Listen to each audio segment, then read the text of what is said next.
The story begins with a cosmic event. A powerful, invisible force hurtles through space towards Earth.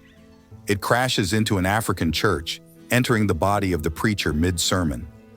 To the horror of his congregation, the preacher paints the walls with his blood. It then transitions to the dusty small town of Annville, Texas.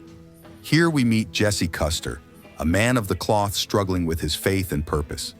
Jesse stands before his sparse congregation, delivering a half-hearted sermon that fails to inspire. His words fall flat, mirroring his own lack of conviction. As Jesse grapples with his role in the community, we're introduced to two characters who will change the course of his life. First is Cassidy, an Irish vampire with a penchant for trouble. Cassidy's introduction is as dramatic as it is violent. We find him aboard a private jet, engaged in a brutal fight with a group of religious zealots. The skirmish ends with Cassidy leaping from the plane. Next, we meet Tulip O'Hare, Jesse's ex-girlfriend and former partner in crime. Tulip bursts onto the scene in a high-octane car chase, showcasing her resourcefulness and deadly skills as she crafts a bazooka from household items to take down her pursuers. Her reappearance in Jesse's life stirs up old feelings and tensions, hinting at a shared past filled with violence and excitement. In Annville, Jesse navigates his duties as a preacher while battling his own demons. He counsels the disfigured Eugene A.F., a young man seeking redemption after a failed suicide attempt. Jesse's internal conflict comes to a head in a bar fight with Donnie Schenk, a local bully. The altercation reveals Jesse's combat prowess and hints at his violent past, further complicating our understanding of this conflicted preacher. As Jesse contemplates leaving the church, unable to reconcile his past with his present calling, fate intervenes. The same force that destroyed the African preacher finds its way to Annville and attempts to possess Jesse. Unlike its previous host, Jesse survives the possession, though he remains unaware of the power now residing within him. Jesse wakes up to find Cassidy has spent the night in the church after their drunken conversation. Meanwhile, we're introduced to Fiore and DeBlanc, two mysterious men who arrive in Annville. They're actually angels. Their mission is to reclaim Genesis. The angels try to extract Genesis from Jesse. They break into the church at night, armed with a strange musical device meant to draw out the entity. However, their plan is foiled when Cassidy interrupts them, mistaking them for vampire hunters. A chaotic and bloody fight ensues, with Cassidy apparently killing both angels. Cassidy is stunned to see angels walk back into the church, alive and unharmed as they are resurrected. Resurrected angels regroup and plan their next move to reclaim entity. Cassidy tries to convince Jesse to use his power for personal gain, suggesting they could rob a bank. Jesse refuses, insisting he wants to use his ability to help people and do God's work. As Jesse grapples with the temptation of returning to his old life, he has a confrontation with Donnie in a gas station bathroom. This scene is a turning point for Jesse. He uses his power to force Donnie to put his own gun in his mouth, reveling in the control it gives him. In Annville's red light district, a group of men are hunting local prostitutes for sport, using paintball guns. During this game, one of the women, Lacey, falls into a sinkhole and dies. Odin Quincannon, the powerful owner of Odin Meat, is revealed to be behind the hunting game. Tulip, frustrated by Jesse's refusal to join her revenge mission, takes a job as a waitress at Toadvine, the local brothel. This puts her in direct conflict with Odin. The angels continue their attempts to reclaim Genesis. They decide to come clean to Jesse about their mission and the nature of the entity inside him. Then Jesse uses his power on Odin during a Sunday service, commanding him to serve God. This seems to have an immediate effect, with Odin appearing to convert on the spot. Now Jesse is more confident in his abilities, using his power of suggestion to solve their problems.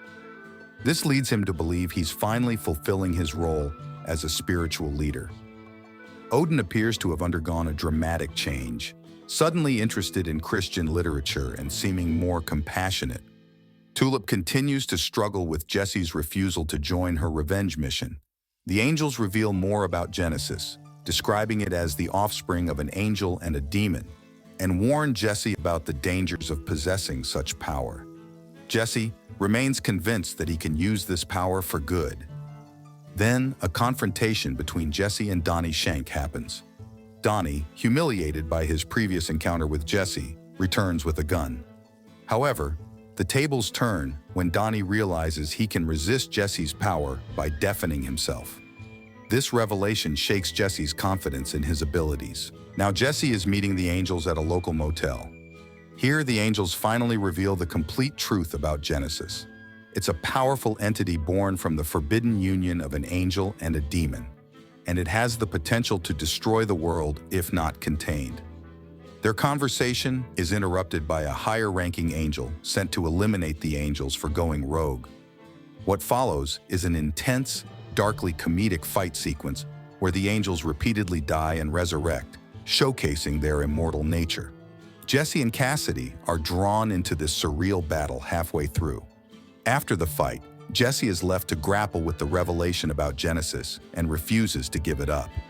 In order to help Eugene, Jesse uses his power, telling him to be brave. This seems to have an immediate positive effect on Eugene's confidence and social interactions. During a heated argument with Jesse, Eugene questions the morality of using the voice to force people to be good. In a moment of anger, Jesse tells Eugene to go to hell. To Jesse's horror, his command is taken literally, and Eugene AF vanishes, presumably sent to hell. This shocking event serves as a major wake-up call for Jesse. Jesse is visibly shaken by Eugene's disappearance, but tries to carry on as if nothing has happened. He refuses to acknowledge the incident to anyone, including Cassidy, who witnessed it.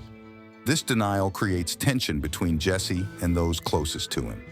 Cassidy, aware of what happened to Eugene, tries to confront Jesse about it. He urges Jesse to use his power to bring Eugene back, but Jesse insists that he can't undo what's been done. This disagreement strains their friendship and raises questions about the limits of Jesse's abilities. Meanwhile, Sheriff Root, Eugene's father, starts to investigate his son's disappearance. Jesse finally breaks down and admits to Tulip that he sent Eugene to hell. However, he is unable to fully explain the reality of his power.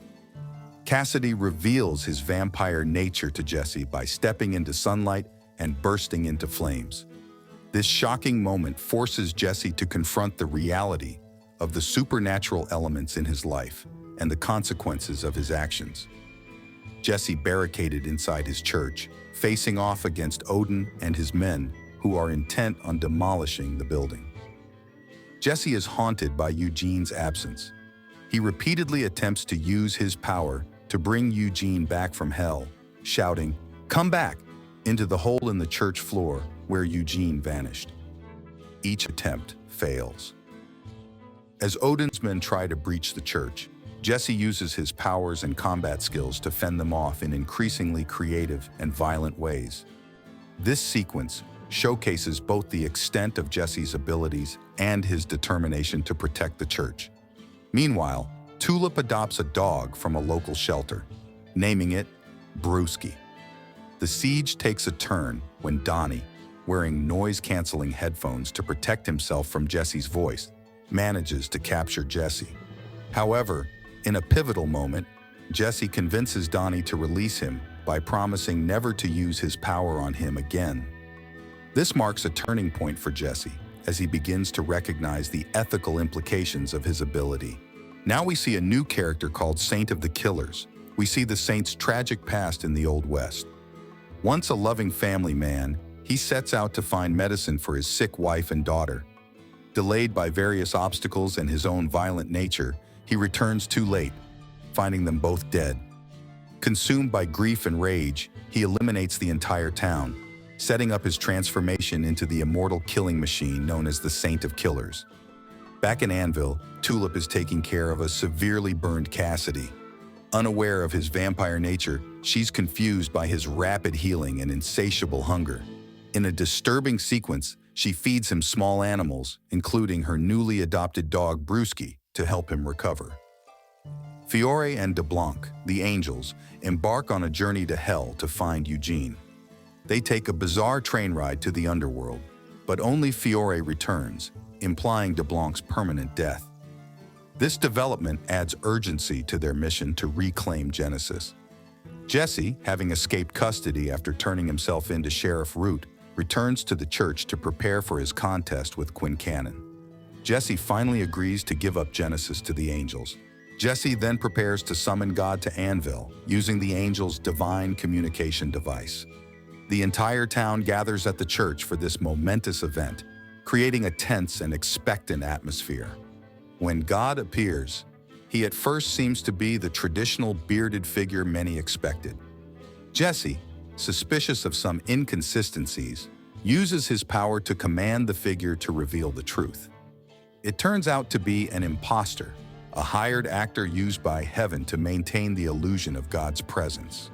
The shocking revelation that God has actually gone missing from heaven sends shockwaves through the congregation and the town. Anvil descends into chaos. Various townspeople reacting to the news in destructive ways, highlighting the fragile nature of their faith and moral structures. Jesse, Tulip, and Cassidy decide to leave Anvil together on a mission to literally find God. As they drive away from town, a methane pressure buildup from Odin's meat processing plant reaches critical levels. In a shocking and darkly comedic sequence, the entire town of Anvil is obliterated in a massive explosion, effectively wiping the slate clean. This marks the end of Part 1. Part 2 will be out soon. Thank you for joining us on this story recap. Don't forget to like, subscribe, and share this video.